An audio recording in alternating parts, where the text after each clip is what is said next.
Hi, it's Peter in France. I'm just doing an update for Nick.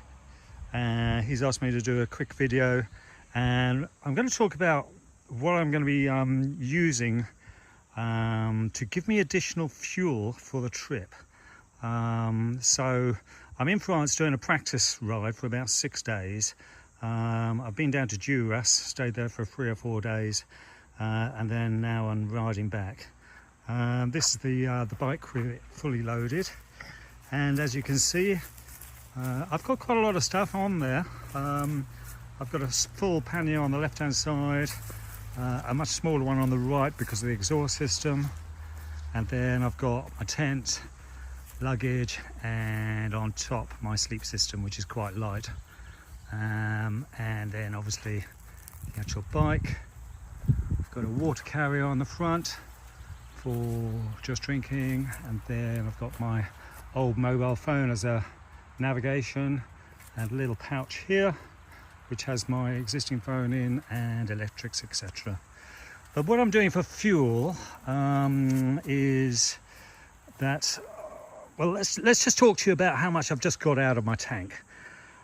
This last section of journey I've just on a full tank, 390 miles fully loaded. That's 390 miles fully loaded.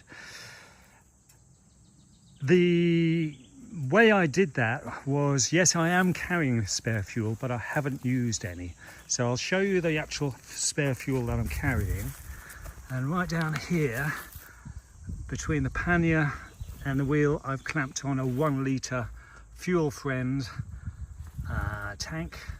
So it gives me 1 extra litre, and then in this additional Turkana bag here I have another full 2 litres of fuel to get me out of trouble. But the item that's really helping me is a homemade item that I've made, another homemade item, and I keep it in here, and it is this: a simple pipe with a view at the bottom, in order to get over the airlock that Honda built into the tank for safety. And I completely understand why they do that, and I wouldn't recommend anyone to be doing this, but what I am doing this for myself is to give me additional range as and when I need it. But just to show you how it works, I've already taken the cap off the fuel tank here, and I'm just going to come in the way and get a shadow over it. And now you can see that is the tank with the cap off. And as you can see down here, there's a shaft, and that effectively creates an airlock in the upper part of the tank, which therefore reduces the chance of overfilling. And that additional area of airlock is probably at least 2 litres more. And I'm just about to go and fill up in a minute, because I am on empty now. It's been flashing for the last 3 or 4 miles, so I need to fill up.